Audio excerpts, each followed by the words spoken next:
Okay, so this video is long overdue. So sorry I abandoned everyone this summer, but I was pretty busy.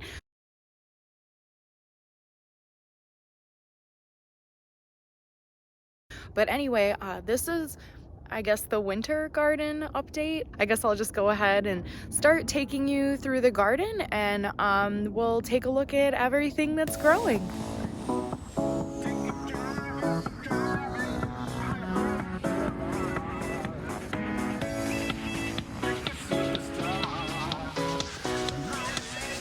So we're gonna start with the north side of the garden. So the last time you guys saw these beds, they were pretty empty, and not gonna lie, they still kind of are as far as like actual food growing.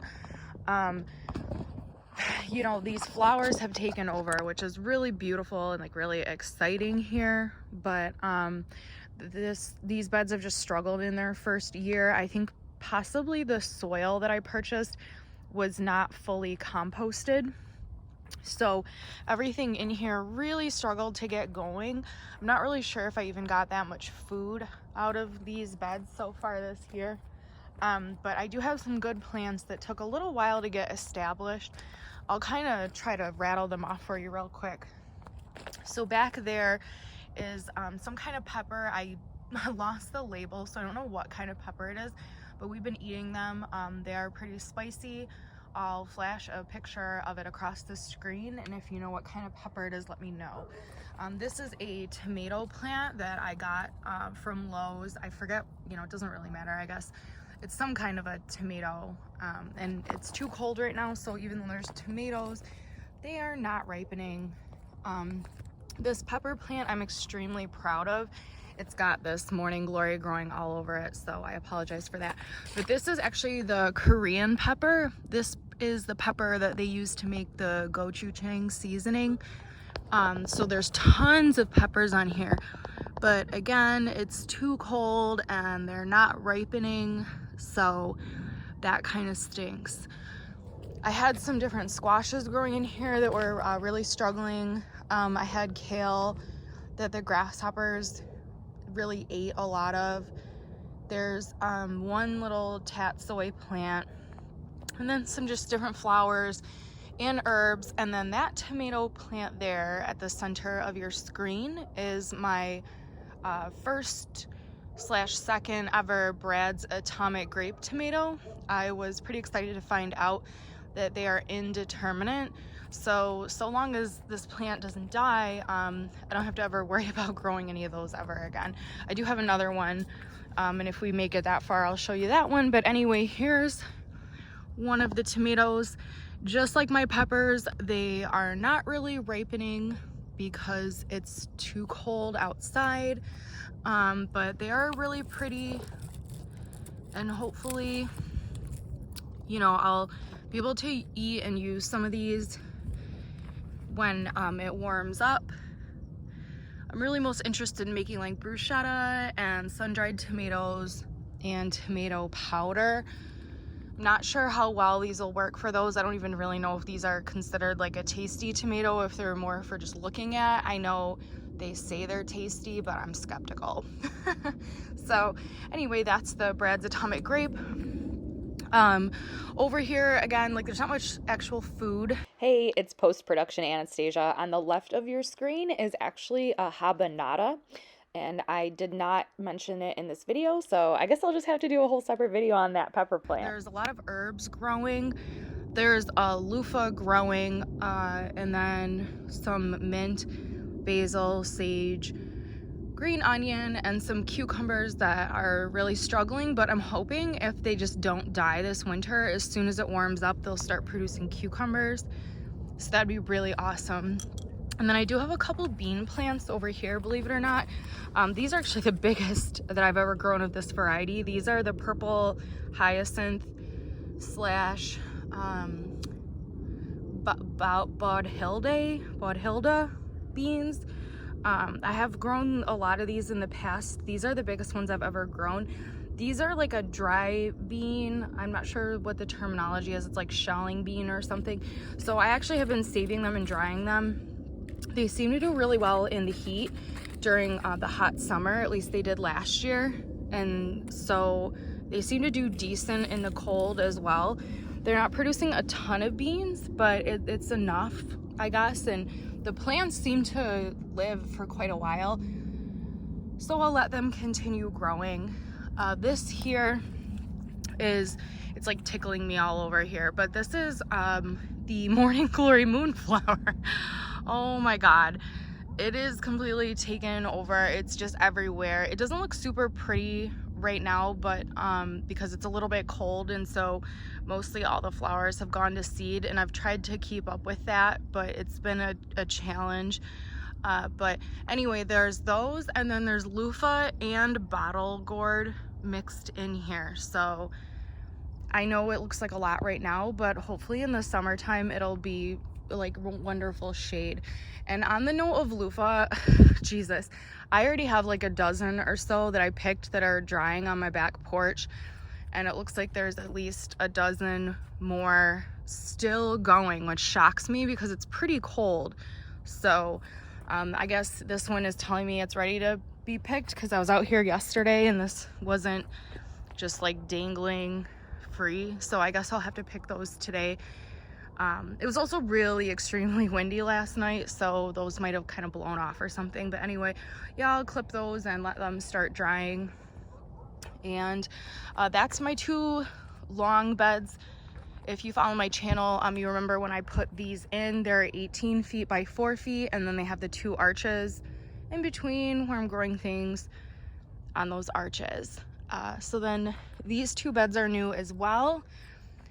Same situation, they've kind of struggled a little bit. The store-bought plants did much better than things I started from seed for whatever reason, but there's mint, tomatoes, vincas, cabbage, Swiss chard, cucumber, broccoli, zinnias, sage, that's my other Brad's Atomic Grape tomato, and then a peace vine cherry tomato, and then I think there is some dill growing way down in there in the shadows.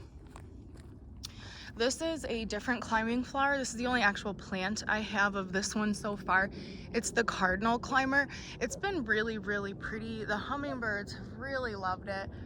That's kind of one of the flowers. The flowers do really look best in the morning.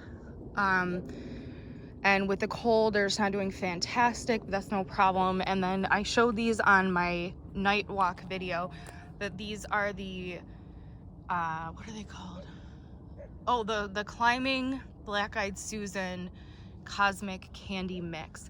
So just, you know, like with a lot of flower seeds, you don't really get a lot of them, and they're kind of pricey. So this is the only plant I have, and I think I only have 1 seed left. So I don't know if the different seeds produce different colors, or if you get different colors from one vine. I think I'm only getting this color so far from this vine. So we'll see. It was kind of tough to get them going, but now that it's going, I'm hoping it'll make it up onto this trellis here. So that's that bed. And then this one here, again, as usual, lots of herbs. There's broccoli doing really well in here, and then zinnias, other flowers, other like carrots, just like random things, you know, whatever I think has a fighting chance, I'll just throw out and see what happens. So that's those. This bed has been mostly a fail. I don't really know what's going on with it this year. It just wasn't a successful bed. There's some stuff in here, but not too much. So I think when spring comes, it'll perk up. I've got some beans and cucumbers, so as long as these make it through the winter time, they should perk right up as soon as it starts to warm up, which honestly will be like February here in Phoenix. So here's a bed that did all right this year. I had spaghetti squash in here. I've got like some tomatoes, cucumbers, climbing flowers, all sort of different things on this arch. And then on that arch, I have some beans and again, the moonflowers. I have the moonflowers everywhere, which I'm so psyched about because they just are so beautiful. It took so long to get them to actually grow and get established. So, oh, there's a bee on this one. That one's from yesterday, so that's why it looks a little wilty. So if you grow these, just beware. They put on lots of flowers, but the flowers are only good for one day at a time. So that flower is from yesterday, and as you can see, it's looking a little rough. So anyway, another one here, and then those are either sunset runner beans or the other one, I forget what they're called, but they're really pretty. The beans themselves are pretty, the flowers are pretty.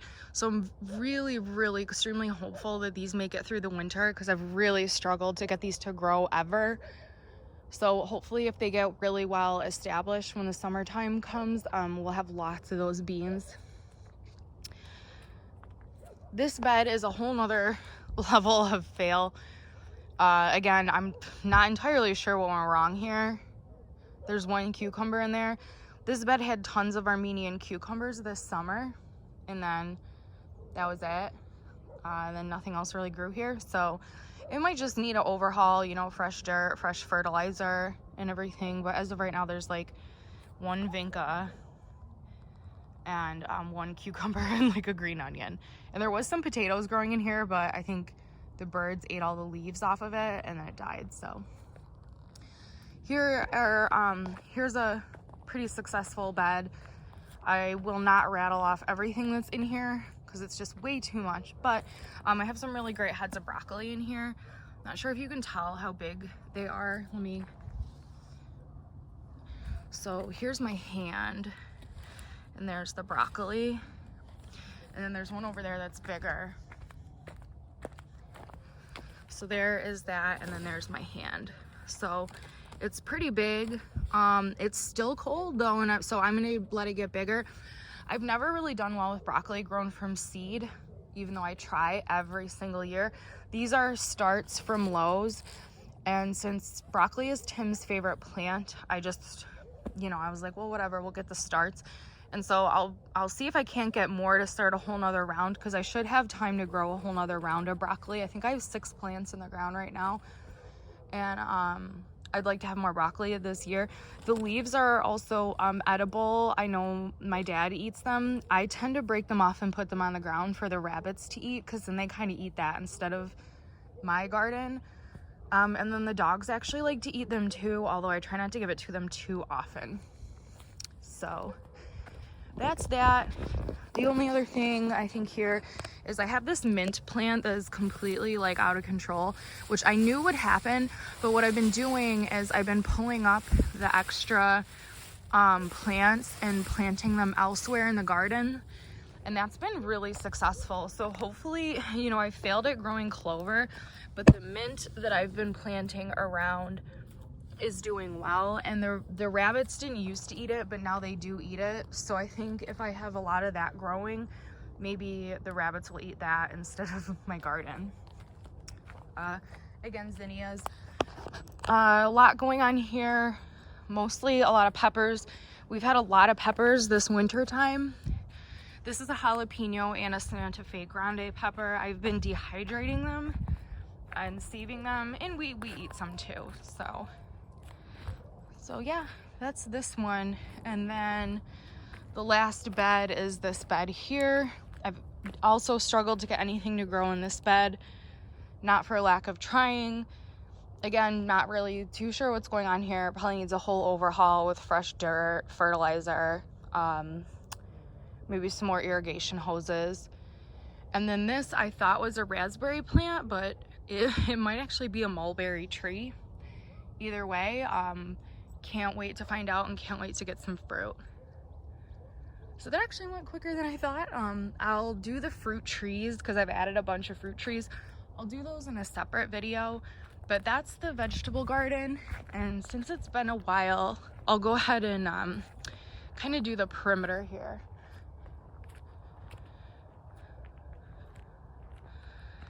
So here's the south end, and then coming around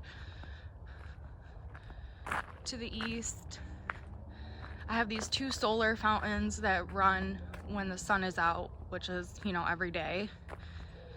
I like this lantern, a solar lantern. It does this really pretty pattern on the fountain at night. And then I got these little solar corks on Amazon that have solar lights attached. So I got all these empty wine bottles and put those corks in there, and they are really, really pretty at night. I mean, they really are so pretty. And some of them weren't working the other night. I thought they were broken, but apparently they're just fine. Another solar fountain, the hummingbirds have taken to this one. They like it quite a bit, which is exciting. And here we are coming toward the north side of the garden. We put in this tree this year. We did put in a couple other trees, which I'll do in a separate tree video. I started this garden here to be like a wildlife garden. So things for nature to enjoy that I don't have to fight with nature over. It's been a struggle to really get much of anything going here, but it's been worth the effort. I just kind of throw my unwanted seeds down and see what will grow, and then when I do come out, this is where the rabbits are most of the time. So, and then here I am on the north side looking south. There's South Mountain. Here's the two 18-foot beds with the arches and all the flowers, and you can see the lanterns. And then as a little teaser, the pond. So we dug this pond a couple of months ago, and then I got this gazebo as a wedding gift from my cousin Allie. There's a lot of wedding gifts out here, so sorry if you saw your wedding gift and I didn't mention it. I do love you. But anyway, it was super windy last night, and I guess the gazebo blew over. So we're working on building this pond. It's going to be a slow going project, but that's totally fine with me because I don't know if I'm really fully ready for it. But anyway, there's that. And there's the beautiful Phoenix, Arizona view with an upside down gazebo in it. But you get the idea. I'll flip that back over after I'm done recording this. So yeah, that's the garden. Thanks so much for watching, and I will definitely shoot a video on all of my fruit trees here before the end of the week and get that posted. But other than that, I'll see you next time.